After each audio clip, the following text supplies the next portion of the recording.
Howdy, mates. How are we doing on this brisk Friday morning? It is February 9th, 2024. This is my first opportunity to make a film. I'm over visiting the Cones Marsh State Wildlife Refuge. And as you can tell, it's covering marshes right here. But something I wanted to point out during my visit here, there is a particular species besides Canada geese that are also found here. If you can see in the distance some of that white plumage, those are what are known as Trumpeter Swans.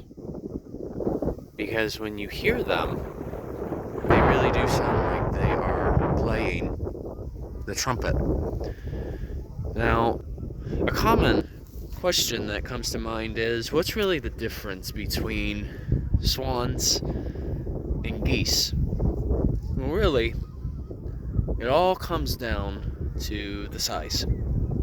Typically, in terms of wingspan, body weight, and just the overall space that they take, swans are larger than geese.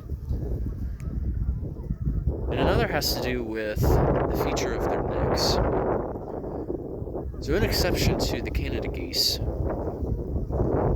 most swans have a curvature in their neck that looks a bit like an S. Most other species of geese, besides the Canada geese, they don't have that feature. That's how you can tell a couple of differences. But the trumpeter swan is known by scientific name Cygnus buccinator. It almost sounds like an off-brand of the Wendy's Baconator. Oh boy. I literally just thought of that just now.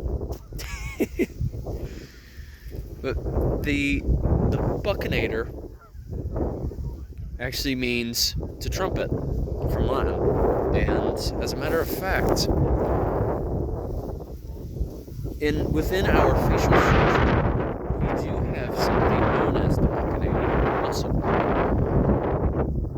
So let's say it is your birthday, right? I'm sure we can all relate to this. We blow out the candles that it's on the birthday cake.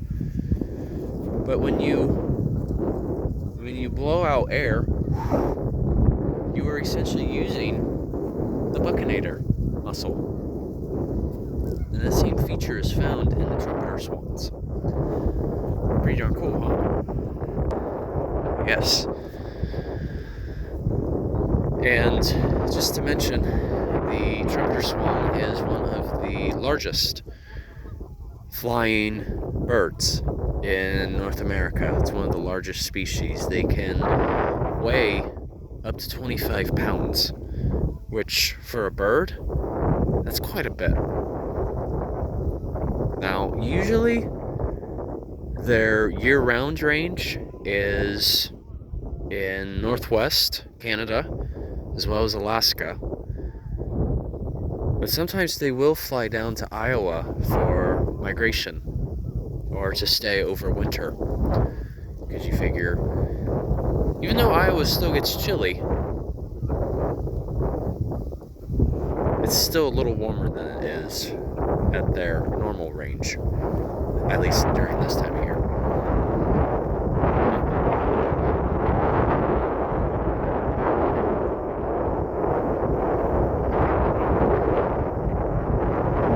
There you go. I was making sure you guys could actually hear them. So, yeah, a coworker recommended me to check out this place.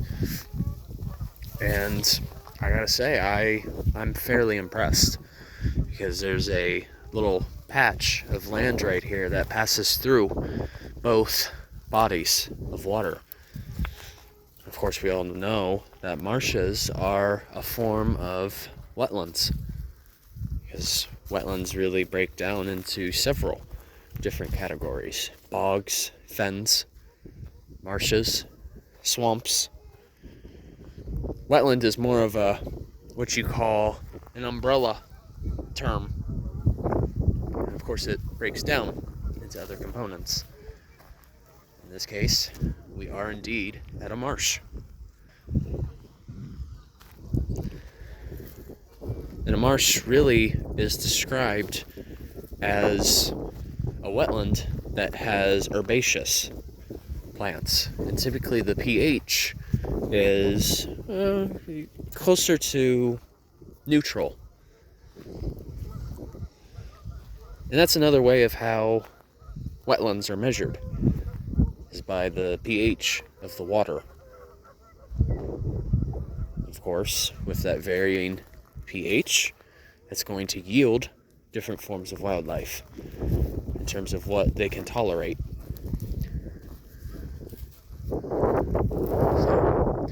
Alright, you guys, have a good one. Hope you enjoyed this film. Take care, and of course, Journey on a Journey is onwards. And I just want to let you know that I will include a photo of a trumpeter swan in the comments. That way you guys can actually see them up close, in case if any of you have never looked at one before.